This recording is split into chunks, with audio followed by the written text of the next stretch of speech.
Ariel Winter, How I Learned to Love My Body and Silence the Haters. The following is an interview with Modern Family star Ariel Winter, the ambassador for Dove's #Speak Beautiful campaign, which launches today. As told to Cat Quinn and edited for length and clarity. I started out on Modern Family when I was 11 years old, and our show gained a lot of press fairly quickly. I underwent a drastic change with my body that year. When I was 11, I was completely flat-chested and super skinny, and I got a lot of flack for that. I always felt embarrassed about it. And then, on my 12th birthday, I woke up and had a D cup. I was completely different and a curvy girl. Automatically, I wondered how people were going to react online. As soon I went to my first or second dummies, I was criticized, I was called fat, I was told I was dressing like a slut because I had larger breasts. It was harder for me to dress my body but still feel good in what I was wearing. The criticism was really harsh and really difficult. For many years, I was incredibly insecure about myself. I read the comments, on articles and social media, and it made me feel terrible and depressed and really stressed out. And I wanted to do everything I could to change to fit the standard of what I thought everyone online wanted me to look like. I gained weight, I lost weight, but no matter what I did I always got the same thing. There wasn't anything I could do to please anybody else. And then, at a certain point, I really pushed myself to change the way I was thinking. I decided to have a better relationship with myself. I stopped reading the comments, because I didn't need to. I posted the photos I wanted to post, and whatever people wanted to say about it is what they said about it. And that worked out really well for me. Over the years, I had some really great role models. I worked with Sofia Vergara since I was a young girl and she helped me navigate being a curvy woman and being proud of it. My sister was always confident in herself, too, and I always aspired to be like that. Through a lot of amazing women, I definitely started to change my opinion. I started to tell myself, well, it didn't work to change yourself into what they wanted, because at the end of the day people are gonna say what they want regardless. I should just be what makes me happy, and that's it.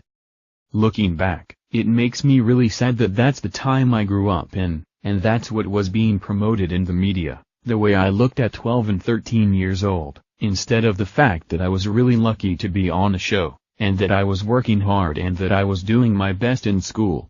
It's unfortunate that people don't understand that behind their words online, there is a person sitting there reading what they write, who is just trying to live their life and be who they are. I think it is really important to talk more about women's issues than about our dresses. There's been such a focus on women and their bodies and what they wear, and so much less of a focus on our minds and how we feel and our opinions on things. I think now women are mainly used as dolls that people like to dress up, but that they don't really like to hear from. We spend so much time on websites talking about women's dresses at award shows, and that's all people see, that's all they learn to talk about. I know it's harder to get the media to change, but I think it's really important to talk more about women's issues than about our dresses. I was really upset that my graduation address came under fire, because I worked really hard in high school and I was really excited to have gotten into UCLA and that was what my graduation party was for. But not one outlet talked about that. All they talked about was the underboob on the dress I wore to my party. And that was really disappointing.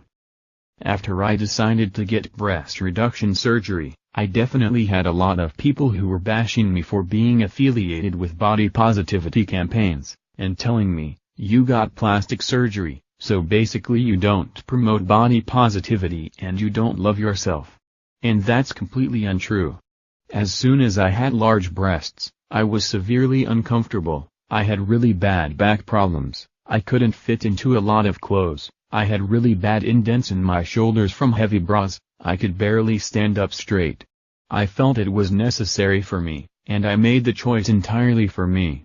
I think it can definitely be empowering if you make a change for yourself that you always felt you wanted. If it raises your self-esteem and makes you more confident, then it's up to you and you should do whatever you want. I gained weight, I lost weight, but no matter what I did I always got the same thing. There wasn't anything I could do to please anybody else. But it's been a long journey to get here. I wasn't raised with a lot of the support and love that I find all women should be raised with, to love themselves, so it was harder for me. But I definitely had outside role models who were incredibly helpful.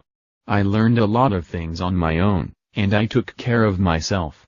I worked on myself in therapy and out of therapy. I worked to make myself feel comfortable in my own skin. Throughout those years, I learned that the most important relationship I had was with myself. I wouldn't be happy until I loved myself. And I'm not at the level I would like to be yet, that I'm perfectly confident and I have no self-esteem issues, because, let's be real, everyone has self-esteem issues. But I am in a much better place than I used to be, and I'm super happy about that and proud of myself for it. This Dove Body Positivity campaign is one of the most amazing campaigns I've seen. I know I wasn't alone in experiencing cyberbullying, but when you're going through it by yourself, it can be incredibly isolating. It's really nice to hear and understand other women's stories. And it's nice for me because I have nieces who are younger than me, whom I can start to mentor now, so they don't have to go through the same thing I went through. To receive that positivity from other women who tell me I've made a difference for them, it does so much to heal the wounds I incurred when I was younger. It's changed me and helped me a lot.